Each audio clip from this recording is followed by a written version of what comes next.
What does toast and wood turning have to do with e-learning? I'm going to show you how in week 4 of Articulate's free e-learning course.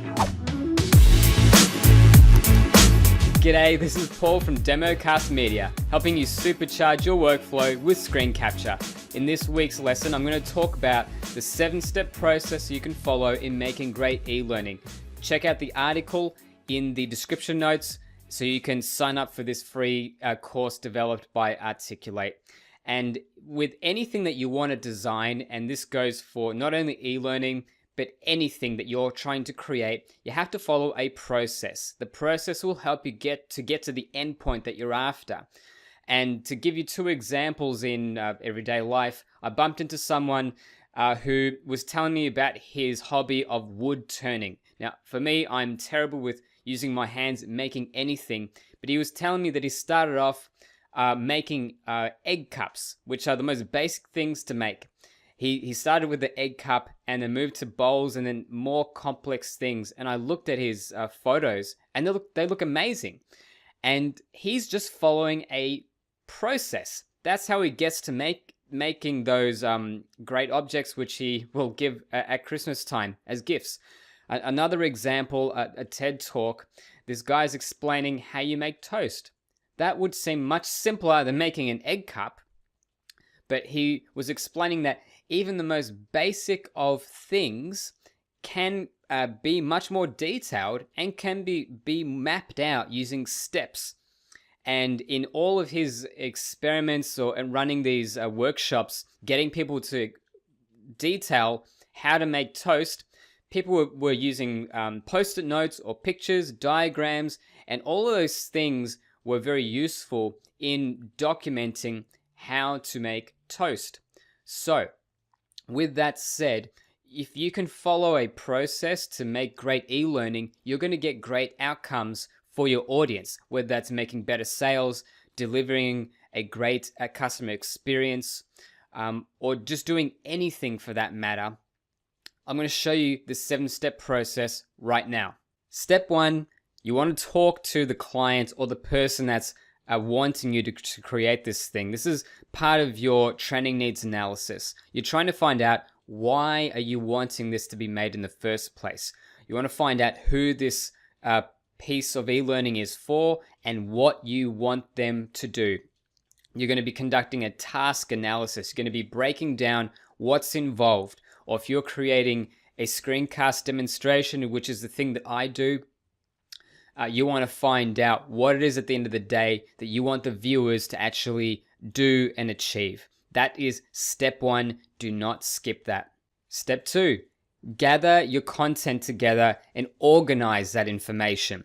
You might be given a whole lot of documentation, and that might be very detailed, or the subject matter expert who knows what they're talking about knows all this stuff.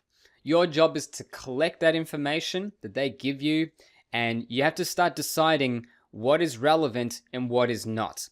And this is going back to that analogy with the wood turning. You start off with maybe a big piece of wood, and you have to start whittling that thing down so it starts getting closer and closer to the finished product. And that's what you've got to do as well. You're whittling down a whole bunch of information. Someone's giving you a brain dump of information. You have to sift and see what is most relevant to achieve the outcomes ultimately that the client is after. Step 3, storyboarding. So at the end of step 2, you want to have started organizing all that information into chunks of useful, actionable content. And that's where you start putting those ideas into a plan or a storyboard. And that storyboard can come in the form of a PowerPoint presentation with placeholders, and you're laying out the skeleton of your course. It can be in a PowerPoint, it can be in a Word document, and you can also, if you have Articulate a storyline, you can storyboard your ideas and the skeleton of your course within your authoring tool, which saves you time if you can do that. Whatever form you use, you have to create a plan of what's going to be included, placeholders for different media. It is your blueprint, essentially, and you must create your blueprints before you start making anything, because if you miss that part out, you're going to waste a whole lot of time. You're going to find yourself going down rabbit holes or missing the point altogether. You would not create a house or anything of significance with great amount of investment involved without a blueprint, so do not skip this part either. Step 4, review and edit. This is something that I need to do better at, and it's something that I thought was a great idea.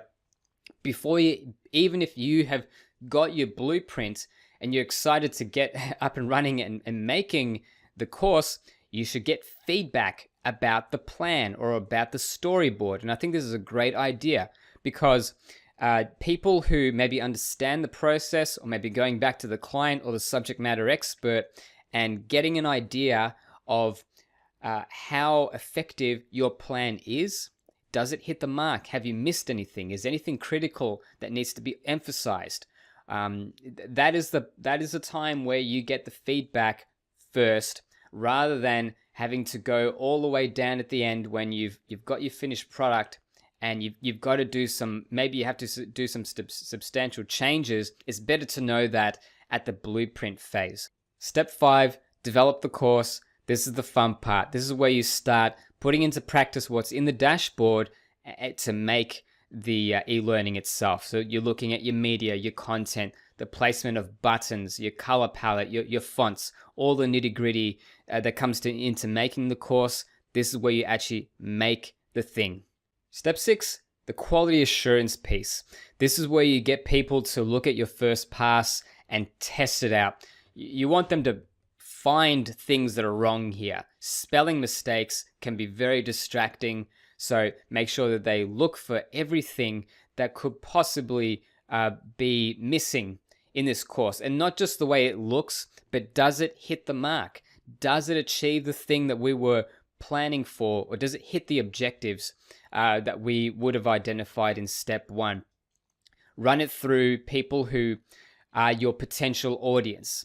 Not just the person that's wanting you to make this, but the final users. Do you have a few people that fit that fit the audience that can test it out for you? That's the kind of thing you want to do in step 6. Step 7, publish and deploy.